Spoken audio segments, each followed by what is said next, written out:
Pour vous, c'est un espoir de voir Joseph Kabila revenir à la tête de la RDC, alors que les États-Unis et la RDC, ce sont des contextes différents, les constitutions différentes et même des stratégies politiques différentes. Ainsi, sur quoi se fonde votre espoir de voir Joseph Kabila revenir à la présidence du pays? La constitution américaine, elle qui reconnaît au peuple américain ce droit, ce pouvoir de remplacer les dirigeants lorsqu'il le permet, parce que ça c'est une des valeurs d'une constitution.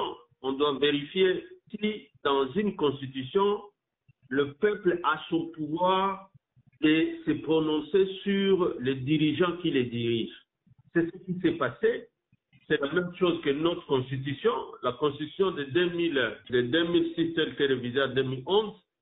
C'est aussi une constitution qui donne au peuple de se choisir librement ses dirigeants. Donc, sur ce point de vue, la constitution des États-Unis et la nôtre est la même. Ils ont un suffrage universel. Même si là c'est indirect, chez nous c'est direct, mais l'importance qui est protégée dans notre constitution, à l'article 220, c'est le suffrage direct, le suffrage plutôt universel.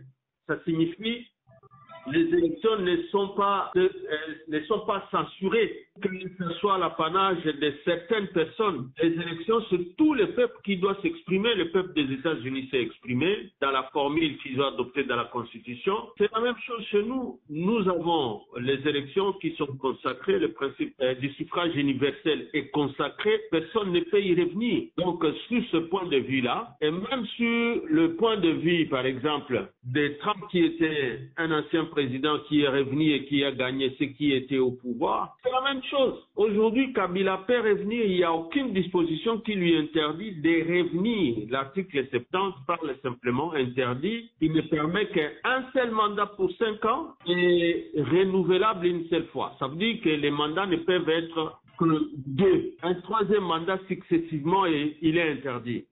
Mais quand il y a eu interruption après 2 mandats, comme ça a été le cas de Kabila, aucune disposition ne l'interdit de revenir après 5 ans, après 6 ans, après 7 ans. Aucune, s'il y a organisation des élections. Est-ce que par là, vous faites savoir que vous désirez la suppression du statut des sénateurs à vie en RDC? Ça n'a rien à voir, madame. Même Trump, ils ont toujours ces statuts d'ancien président. Ça n'a rien à voir. Que tu aies fait un mandat ou 2 mandats, c'est toujours, tu as ce statut, tu as droit à ça. C'est un droit subjectif, ça n'a rien à voir avec les droits qui est reconnu à tout Congolais d'être candidat. Les articles là sont clairs. Disposition dans la loi où il est dit quand quelqu'un est un ancien président, il ne peut plus être candidat. Mais la loi reconnaît le statut de sénateur à vie. Sénateur à vie, madame, ce n'est pas une fonction. C'est juste une qualité honorifique qu'on peut accorder à quelqu'un et quelqu'un n'est pas obligé de rester avec ça. Sarkozy est aussi membre du Conseil constitutionnel en France à vie.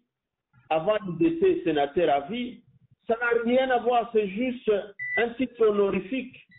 Ce qui peut être interdit dans la Constitution, c'est quand il y a incompatibilité. Et l'incompatibilité n'est jugée qu'après les mandats. Ça ne vous interdit pas d'être candidat, non.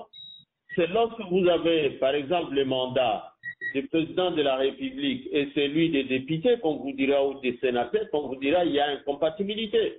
Or, ici, un titre honorifique de sénateur à vie, ça n'a rien à voir, ce n'est pas une fonction, madame. Même quand il y a des avantages en rapport avec les statuts, ce n'est pas parce qu'il est sénateur qu'il aura ses avantages.